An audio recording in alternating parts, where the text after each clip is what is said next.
آج ہم کتنی بار اپنی ماں کے لیے کھڑے ہوئے، کتنی بار ہم نے اپنے باپ کا استقبال کیا، کتنے لوگ ہیں کہ ہم اپنی والدہ کے مزار پہ جا کے فاتحہ پڑھتے، کتنے لوگ ہیں والد کے مزار پہ جا کے ہم فاتحہ پڑھتے۔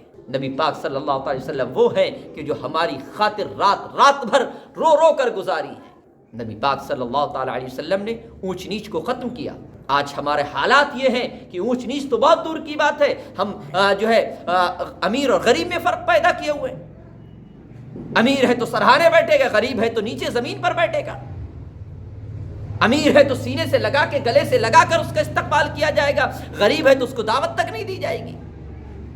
اگر کوئی دیندار آ گیا، نمازی آ گیا، امام آ گیا تو اس کے لیے ہمارے پاس وقت نہیں ہوگا، نیتا آ گیا تو پیچھے پیچھے بھاگ رہے ہیں۔ قرآن و سنت کیا کہتے ہیں؟ قرآن و حدیث نے کیا حکم دیا ہے؟ ہر عزت دار کا احترام کیا جائے، ہر دیندار کا احترام کیا جائے۔ کیا اصول دیے اس حدیث نے؟ نبی پاک صلی اللہ علیہ وسلم نے کیا فرمایا؟ نبی پاک صلی اللہ علیہ وسلم نے ارشاد فرمایا کہ تمہارے بیچ اگر کوئی تشریف لاتا ہے، تمہارے بیچ اگر کوئی آتا ہے تو اس کو بیٹھنے کی جگہ دو، تھوڑا کھسک جاؤ۔ آج ہمارا کیا ہے؟ ہم ویسے تو آرام سے بیٹھے ہوئے ہوتے ہیں اور جب کوئی آیا تو پھیل کے بیٹھ جاتے ہیں، کہیں ایسا نہ ہو یا بیچ میں آ کے بیٹھ جائے۔ وہی کوئی امیر آدمی آتا ہے تو ہم اپنی جگہ تک چھوڑ دیتے ہیں، غریب سے ہاتھ ملانا تک گوارا نہیں ہے ہمارے لیے۔ نبی پاک صلی اللہ علیہ وسلم کا معاملہ یہ، نیتاؤں کے ہم پیچھے پیچھے بھاگ رہے ہیں لیکن ماں باپ ہمارے پریشان ہیں۔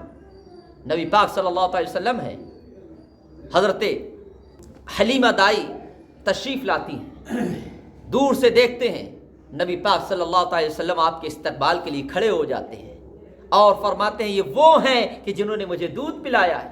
آج ہم کتنی بار اپنی ماں کے لیے کھڑے ہوئے، کتنی بار ہم نے اپنے باپ کا استقبال کیا۔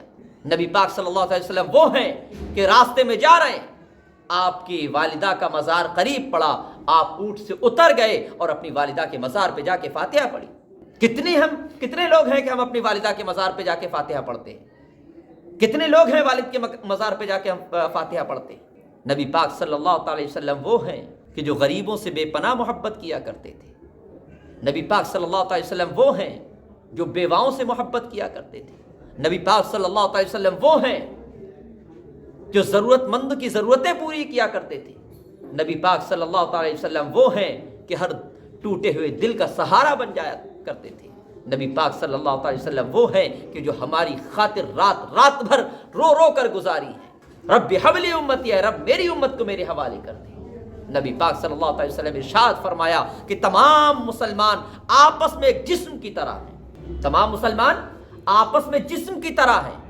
جسم کے کسی حصے کو تکلیف پہنچتی ہے تو پورا جسم اس کو محسوس کرتا ہے، پورا جسم بخار کی تپش محسوس کرتا ہے۔ پتہ چلا انگوٹھے میں چوٹ لگی، ہمارے رمضان بھائی بیٹھے ہوئے ہیں، انگوٹھے میں چوٹ لگی، دوا کائے کی دیتے ہیں؟ بخار کی دوا ساتھ میں دیں گے، درد کے ساتھ زخم کے ساتھ بخار کی دوا دیں گے۔ کیوں؟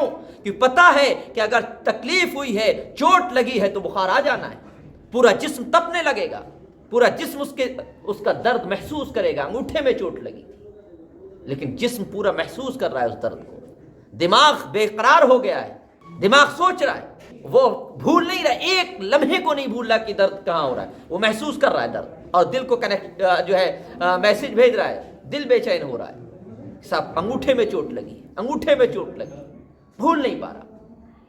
کوئی انفیکشن ہو گیا، انفیکشن تو پیٹ میں ہوا یا کہیں جسم کے کسی حصے پہ ہوا، لیکن فوراً بخار آ گیا، پورا جسم تپنے لگا، پورا جسم سے محسوس کر رہا ہے۔ کیا کبھی ایسا ہوا کہ آپ کے انگوٹھے کے ناخن میں درد ہو رہا ہو، انگلی کے ناخن میں درد ہو رہا ہو اور آپ سے کہا جائے کہ آپ مسکرائیے؟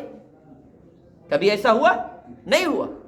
درد تو انگلی میں ہو رہا ہے لیکن ہونٹوں کی ہنسی آپ کی اڑ گئی۔ درد تو انگلی میں ہو رہا ہے، آنکھوں سے آنسو آپ کے بہ رہے ہیں۔ درد تو انگلی میں ہو رہا ہے، ذہن منتشر ہو گیا ہے۔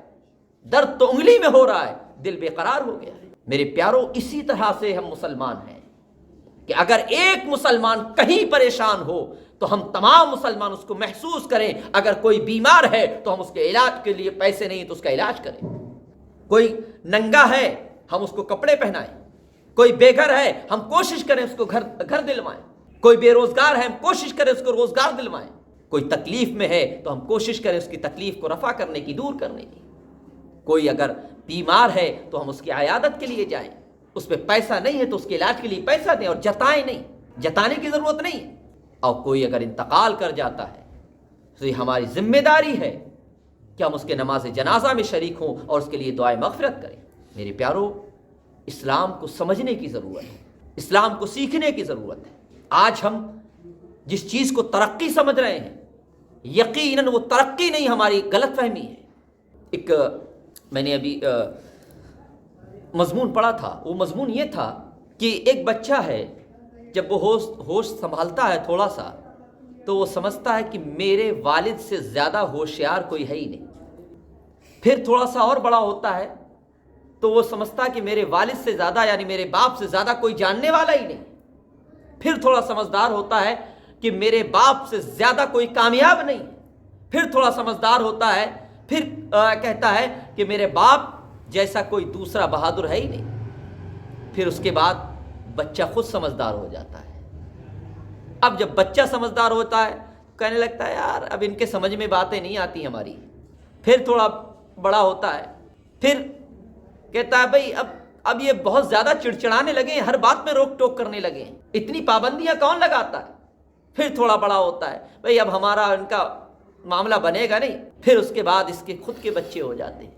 جب خود کے بچے ہو جاتے تب سمجھ میں آتا ہے کہ ہمارے باپ نے ہماری پرورش کیسے کی تھی، واقعی ہمارا باپ نے پرورش بہت اچھے سے کی ہوگی۔ پھر اور بڑا ہوتا ہے، پھر سمجھ میں آتا ہے کہ جب بچے کہنا نہیں مانتے اور تم یہ شخص بار بار کہتا ہے، تب سمجھ میں آتا ہے کہ ہمارے بچے تو گڈھے کی طرف جا رہے ہیں۔